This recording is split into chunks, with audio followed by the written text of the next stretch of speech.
I'm Amanda. I'm the Chief Marketing Officer at Bloomreach, and we are the company hosting this lunch. So glad that you guys could join us in finding some shade.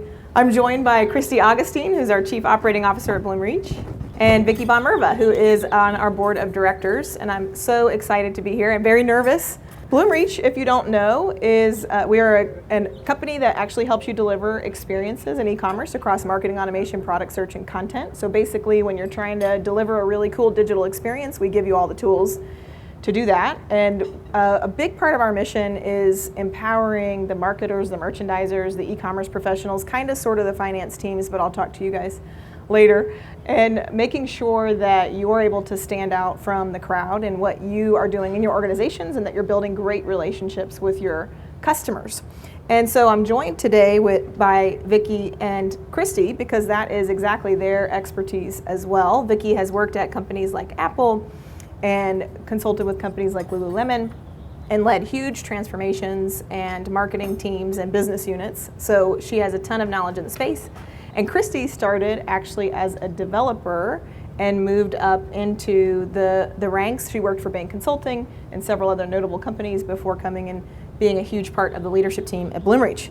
So rather than asking them to go into more detail about their backgrounds, I wanted to take a different approach. Christy, are you ready? I'm ready. I'm ready. What is the most and least interesting thing about you? Yeah. I told her, Amanda did prep me because I will freeze at personal questions, but if you want to talk work, we can talk all day. But I did ask my family for some advice. They were unhelpful.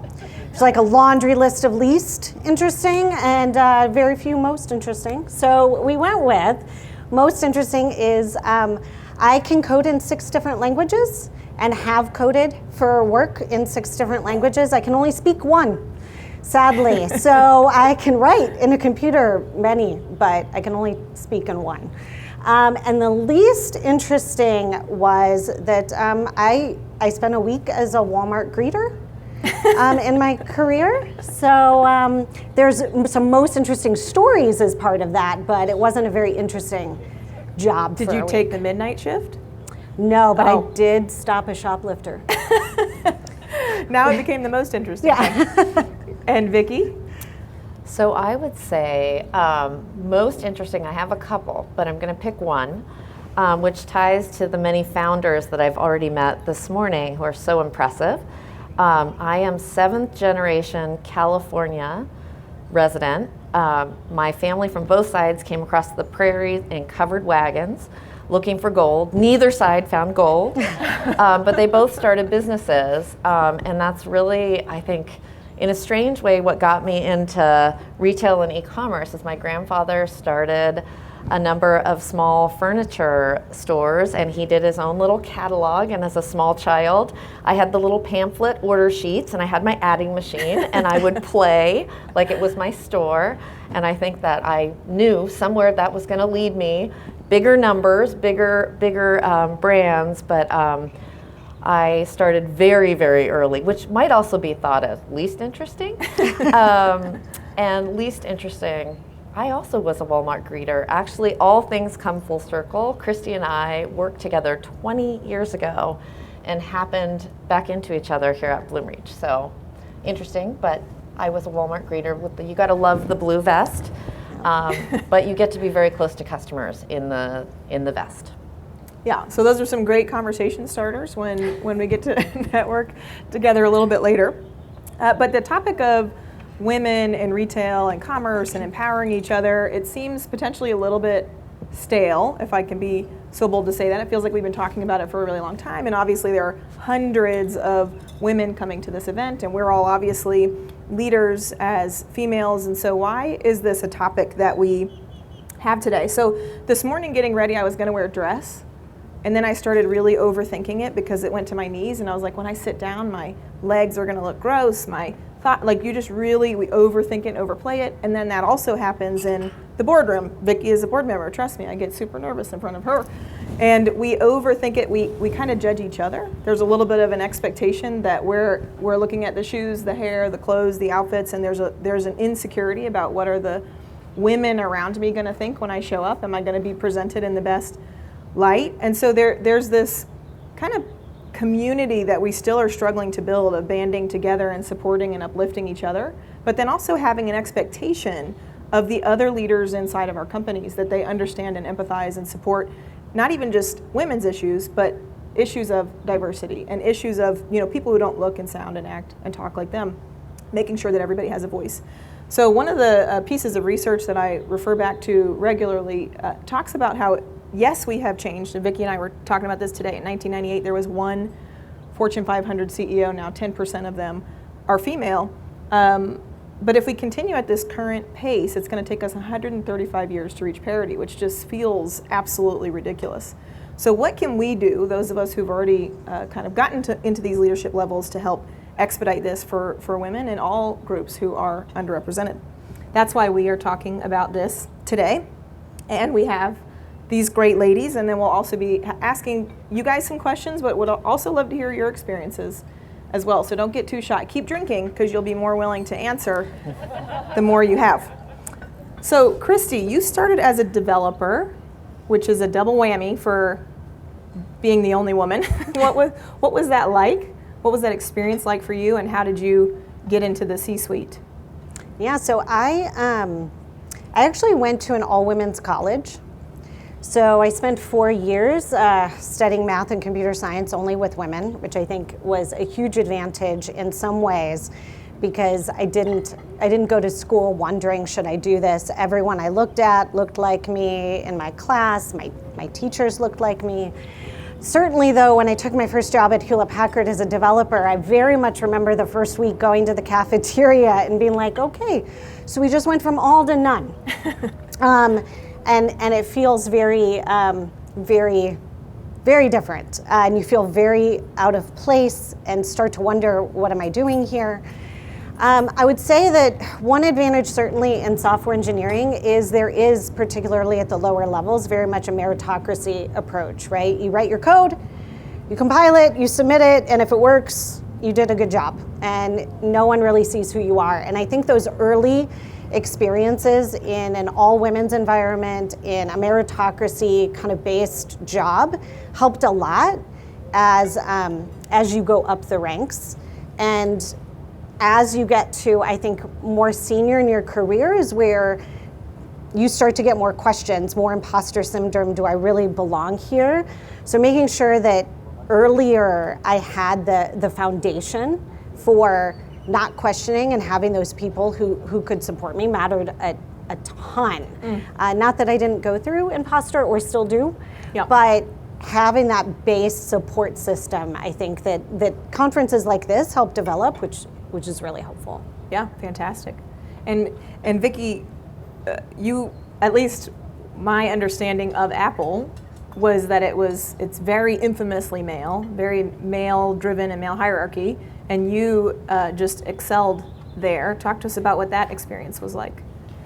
Well, I think one thing to note is that at the time, the outside view of Apple was not what was actually happening on the inside. So I was recruited away from Walmart.com to build a marketing organization for the online store at Apple. Which didn't do very well. No, I was so lucky though. My timing was wonderful in that they were right at the stage where some key products, one that we all have in our pocket or our bags, was about to launch. So growth, the product was there. But back to the people, I went into work not just for an amazing company with amazing products, but for an amazing woman. The woman I interviewed with there, who is still there today running Apple Pay, I met her, and within 10 minutes I thought, this is going to be the most incredible learning experience of my life. She is whip smart. She's living a life I would love to live 7 years from now, 10 years from now. I'm going to learn so much. She's well respected in this company that from the outside looked like it was run by all men. But actually, as I got in, I learned Jennifer, and there were many other women within the walls of the organization. They weren't showcased outside the organization. Today, they are more so. But I went into an organization that was actually quite supportive of women in leadership. And now people know that, but at the time they didn't know that. And so it was, I would say, a lesson in be very purposeful in choosing who you work for. Yeah, so interesting, similar, you both had similar experiences, a huge level of support from other women, and you saw women girls, I guess, who looked like you in school, and then that helped you feel like you belong. But I think, Christy, that retail and e-commerce have historically lacked women. Yeah. What do you think the impact of that has been, and how is that evolving?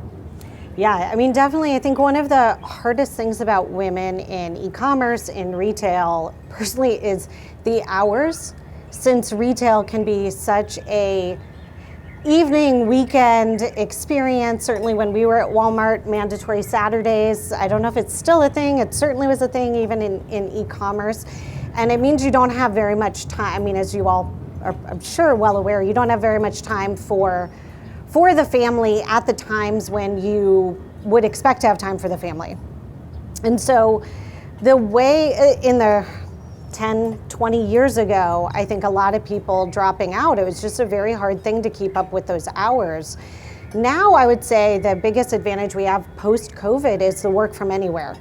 And I'm starting to see a huge shift. I see a huge shift in my life with the flexibility that work from anywhere offers you. And I think it's a unique opportunity for us to take a group of women in the organization who were gonna probably quit, who were gonna burn out, who are gonna question, can I actually do this with the hours, with starting a family, and be able to offer flexibility we couldn't before. I was with a number of VCs about a month ago, and we were having discussions at the C-level about productivity in the workplace, and is productivity going down? And there's a huge movement now to get everyone back into the office. Is collaboration and innovation there? Is productivity where it should be?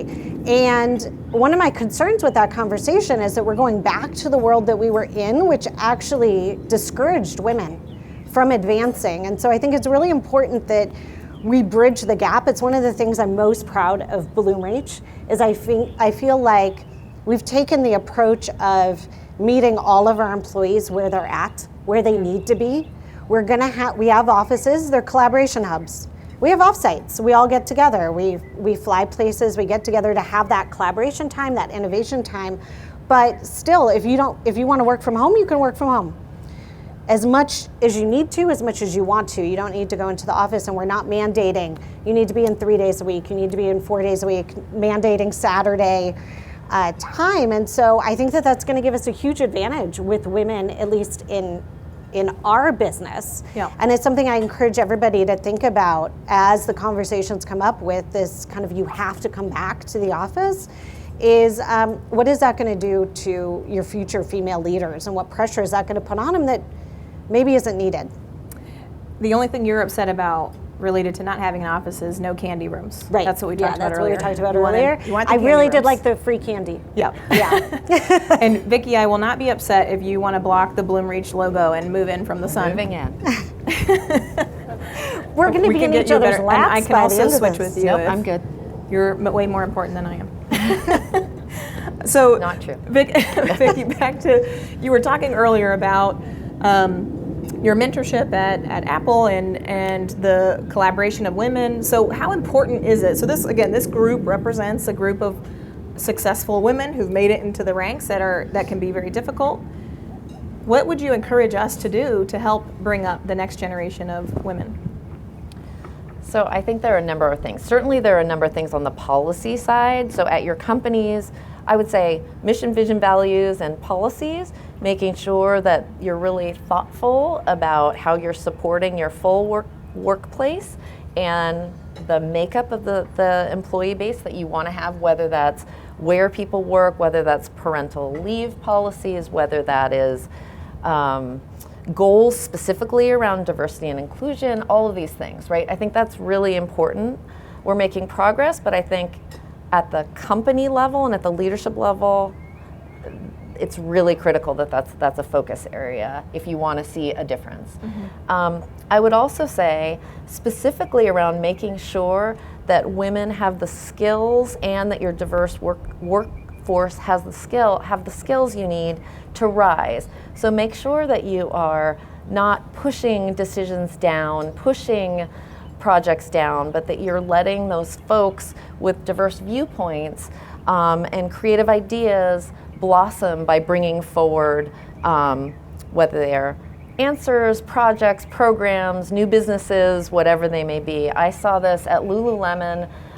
You may or may not know, but they really give a lot of ownership to the store level. So the store managers can do many, many things. They own, it's like they're running their individual businesses.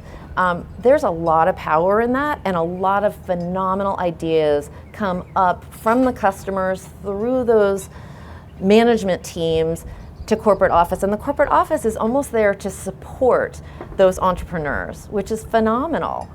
So that was a place where I learned how to do it really well, and not surprisingly, that organization has a really diverse workforce because it appeals to many, many different viewpoints and individuals who value being heard and being able to be creative in running their businesses. So it has to be a commitment from the leadership. Yep.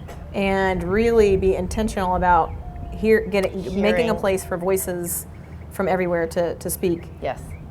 Christy, does Bloomreach have any credibility in this? I hope so. I know. Leading question number one. I mean, definitely. So when I started at Bloomreach, there's one woman on the executive team and none on the board.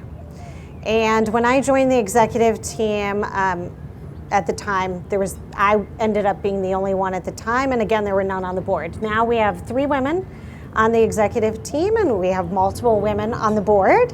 And it was a deliberate, I think the thing I'm most proud of, which is what I think gives Bloomreach credibility, is it was very deliberate set of discussions by our founder, CEO, Raj, on how do we get there? How do we build the employee base to enable us to get there? I was promoted to the executive team. Amanda was promoted to the executive team. And so, this wasn't, let's just go quickly add a bunch of people, but let's grow some people into that. The board definitely was an active, we want to get to the place where we've got more diverse voices. And so it was kind of a multi-pronged approach, and it definitely took 10 years, I would say, to get to the place that we're at today. So multi-pronged in the sense of being deliberate with multiple layers in the business. And we're having deliberate conversations now about middle management at Bloomreach, and do we have enough? I think we're remarkably strong at manager, director, and we've got this huge gap, actually, at VP that we're actively working on. So that's kind of one angle, is really looking at all of the different layers, and I think Bloomreach has done a great job at that, being very deliberate with hiring practices, although I will say I think for each of our companies we have to evaluate whether that's something you're capable of doing. So when I joined up Bloomreach, we were 29 people in the company, and I remember there being conversations for years about, well, when we hire, we should make sure that the pipeline is kind of 50-50 men and women. But it was high growth, very small company. There wasn't even a recruiting department. And so a lot of times it was about survival of the company. And so this conversation of 50-50, could I wait 6 months to make sure my pipeline, and I looked at 50-50 equal candidates? No way. Right. We just ended up hiring whoever we could and then looking and saying, we have no diversity. So we talked a lot about referrals. And if I don't have any women, I'm not getting any women referrals, typically. How do you build that up? And so years and years of conversations to get there. And so just recognizing, I think, that it's not going to happen overnight, that if survival's the first thing, you're not going to be able to have a diversity initiative if your company goes out of business. So a terrible trade-off to be making, but you need to get to a point where you can actually take the time and invest in this. And that's why I think Bloomreach has credibility in it, as it was, at least for me so far, been a 12-year journey of getting there.